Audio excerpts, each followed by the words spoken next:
I'm going to be sharing with you the best player prop betting strategy for early in the week in the NFL. So, again, I give out plays on a bunch of sports books. I ride with you guys on all of them through the wins, through the losses.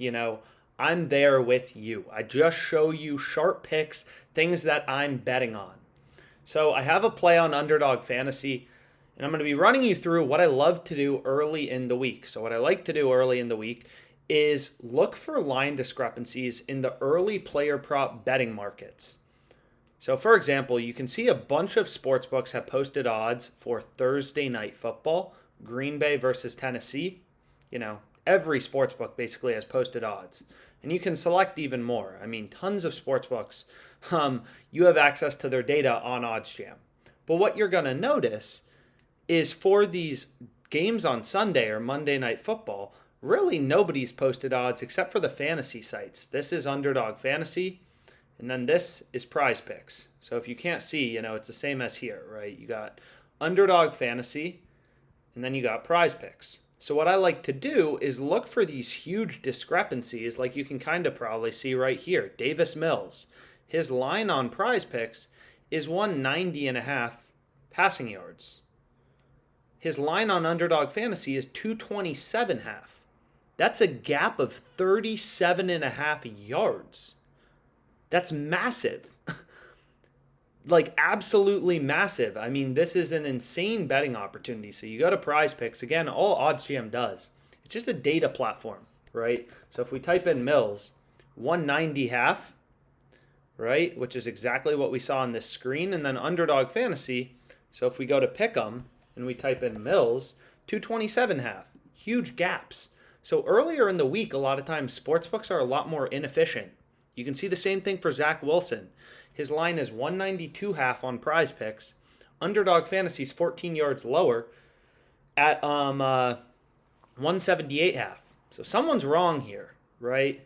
So typically when we're looking for plays on Underdog Fantasy, we kind of go through that, hey, the implied odds for a 3-pick entry is minus 122. So we use the EV tool to find plays like Reggie Jackson under 18.5, right? Like this is a play I took for tonight as example. As an example, Reggie Jackson under 18.5 PRAs. We're getting this. Underdog Fantasy is just a platform that offers parlays at a fixed price. Any 3 player props you select. So if we go to the next one, whatever, you can select any 3 props. Whatever 3 player props you select, you're going to see you're betting 1 to win 6. You switch that to an under, 1 to win 6. Doesn't matter. Any 3 props you select, 1 to win 6. Fixed parlay platform. So the odds don't change depending on if you select the over or the under. It's same with Prize Picks. So what we're going to notice is all the sports books here, as an example, are telling us, this under should be heavily juiced. Caesars has it as a 1.5 to 1 favorite. DraftKings has it minus 145 in line with Caesars. 10bet, Bet Online, my book, Bet US, like all these sports books are telling us, hey, Reggie Jackson PRAs, the under should be heavily juiced. And we're getting it at minus 122 or at minus 119 in a Prize Picks 5-pick flex play. So that's cool and all. This is a play we definitely want to be on. And then you can just refresh the EV tool to see if there's any new opportunities. So there are in hockey, there are, looks like enough. Simons looks decent. Long story short, there's a lot of ways to skin the cat. But one of the best ways you can find some pretty insane value is you just look for these huge gaps early in the week between Prize Picks and Underdog. And it's not always the case that there's huge gaps. But what you'll find is a few. Here we can see Jared Goff, 11-yard difference. Mac Jones, 4-yard difference. So it's different, but it's not as interesting as a frickin' 37.5-yard gap. Insane, right? We should be all over Mills. Under on Underdog Fantasy or on the Prize Picks over. It kind of depends who you think is going to correct. So as an example, I know this play lost, but it was still an incredible bet. We took Terry under 63.5 receiving yards. You can't look at a decision you made, a bet you made that was really good, and then just because it loses, say it was a bad bet. It was still a great bet. It just lost. You're not going to win every bet as a sports bettor, But we got him 63.5. His receiving yards line closed at 45. We got 18.5 yards of value to the closing line, to the market, right? So Underdog Fantasy often opens these pretty wacky.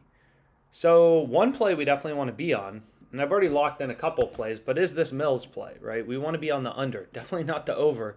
Why would we take him over 227 half if we can go to prize picks and get him over 190 half? Wouldn't make any sense. That'd be crazy. This is why you need multiple sports books, why you have to use OddsJam, to find these value spots. If you're betting on Reggie Jackson under 18.5 PRAs at minus 151, you can get minus 120, minus 119, minus 122. You're getting ripped off. And if you're getting ripped off, you're not finding value, you're not going to make money sports betting. Sports betting, you're never going to win every bet, right? It's all about finding enough plays to beat the vig, beat the juice for all the sports books you use. And you can filter OddsJam, for games, sports, leagues. But I typically, right, I want to see every league. Why would I not want to see every league? If there's value in hockey, I want to bet on hockey. So anyways, that's passing yards. But what you can also do is be like, okay, what about receiving yards, right? So you can scroll down there, and it's like here, it's like 12-yard gap, Travis Kelce. Dang, pretty big difference. T. Higgins, 10-yard gap. Keep going through, 1-yard gap on Adams, so that's not as interesting, right? That's not as interesting. But you keep going through, and you just look for these big gaps. Here you can see Garrett Wilson, 44 half on underdog, right? It's an 11-yard difference. Here we have a 10-yard difference for Cooks. So we look for these big discrepancies. We hunt for value, and then we can end up creating some plays together. So why don't we do this? We want to find the biggest gaps possible, and I'll show you what I'm riding with, and hopefully by the time I post this, you guys are able to tail it. Please let me know if you're able to tail it.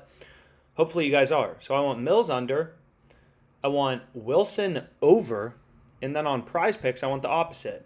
I want this, and then I want this, right? Here I want this. Mills over, Wilson under. That's where we're getting this middle value, right? And our goal here is, you can imagine, hopefully Davis Mills, hopefully he has, 200 passing yards or 210.